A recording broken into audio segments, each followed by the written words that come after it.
The Accolade interviewed a teacher and students to gain insights into the effects of the LA wildfires.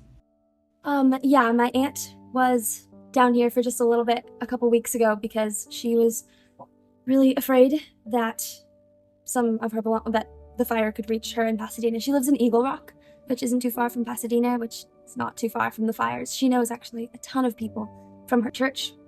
Their homes have been burned down and their families' homes have been burned down, which is just horrific, obviously. And my dad actually is a firefighter, and he was home yesterday, and I was talking to him, and I just asked him about the fire in the Pacific Palisades, and he was just saying that for miles, streets upon streets, it's just empty in complete demolition, which is so hard to picture, I think, for us. So my thoughts on the LA fires and the Eaton fires is that this was a really tragic and terrible thing that's happened.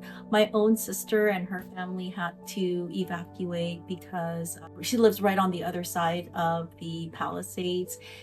Fortunately, she and her family were pretty prepared when they got the evacuation order, and the fire didn't come into her neighborhood, but it was definitely pretty scary for a while there, knowing that perhaps her own my own sister and her family's home was in danger, and definitely hoping that we'll be able to recover from this. It's definitely going to be a long haul, but I'm thinking of all of the families that have lost their homes and the displacement that they're experiencing.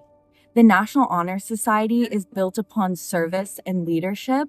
So we got together and we were talking, we were like, how can we help? Because we thankfully are in an area that's not affected directly by these fires. So we were thinking, okay, what do people need during this time? And we reached out to the YMCA, we reached out to the food bank, to fire departments. Like we were calling, we were like, hey, how can we help? And we eventually agreed with the council office, I think it was District 11 of Los Angeles, to accept clothing and food donations. We were not collecting any money at all.